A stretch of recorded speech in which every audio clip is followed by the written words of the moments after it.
On the 31st of March 2015, I walked into my office. I took one look at my computer and I couldn't switch it on. I walked out of work that day and never ever went back. I was completely and utterly burnt out.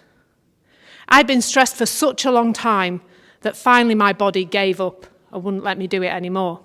But if you'd asked me the day before if I was stressed, I would have told you were completely mad. This is why I thought I burnt out. I had a lot of things to do, and a lot of things to think about, and I had a very stressful job as a primary school head teacher, and I was very, very busy organising my children's lives. But it turns out I'd got it completely wrong. And today, I'm going to share a secret with you that I learned just a few years ago that's made me see my experience of burnout in a completely different way. And it all starts with a cake. I want you to imagine now that I'm here with a group of 10 lovely ladies and I have a cake. A cake is neutral, would you not agree? There are no feelings attached to a cake, it's just a cake. It's neutral, it has no feelings attached to it. And I present the first piece of cake to Mrs. Calm. And of course, Mrs. Calm is fine about the cake. She can take it or leave it. She's not really bothered either way. She feels completely calm about cake. The next piece of cake is presented to Mrs. Guilty. Now, Mrs. Guilty knows full well that she did not go for her run this morning. She has not eaten salad today, and she ate cake yesterday. So she is feeling really guilty at the thought of cake.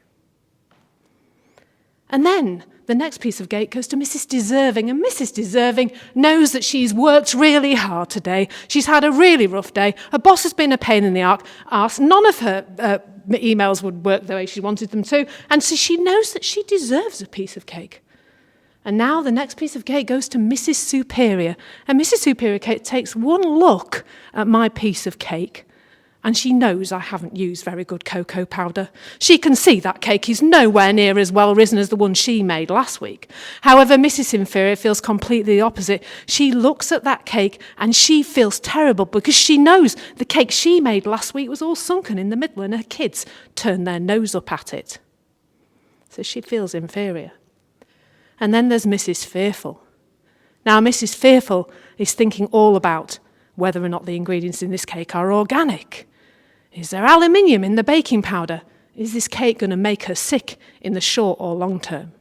So she's feeling fear about a piece of cake. And then there's Mrs. Worried. Mrs. Worried is really scared that she's going to take a bite of that cake, she's not going to like my cake, and she's going to offend me. So she's looking at the cake and feeling really worried. And then there's Mrs. Irritated, because Mrs. Irritated is very concerned about the health of the nation and really thinks that I should have been presenting her with fruit today, not cake anyway. So she's feeling very irritated about the cake. And then there's the fearful insomniac. And all the insomniac can do when they look at the cake is think about cocoa and how much caffeine there is in cocoa and check it out. It's nearly 7:15, and will I sleep tonight if I eat the cake? So she's feeling really scared about the cake too. And then there's Mrs. Loving Life. Mrs. Loving Life is just loving everything. She loves everything and everybody, including the cake. So she feels amazing about the cake and really just feels happy about it.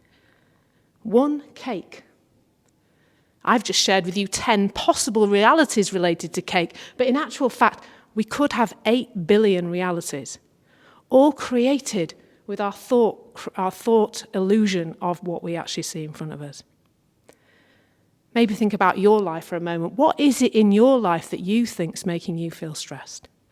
Where do you think your feelings are coming from? Is it coming from how much work you've got to do, how many emails you've got in your inbox, or a really annoying boss or client? In actual fact, that feeling that many of us have actually felt tonight, the nerves, the uncomfortableness, the discomfort, is just a warning to let us know about our state of mind in this moment. It's a warning to let us know to pause, to take a breath, to take a moment. That's all it is. That's all ever those sensations are. They are just a warning from your system to let you know. And the truth is, stress doesn't come from the outside world. You are always living in the feeling of your thinking, not in the feeling of your circumstances. And that's the truth.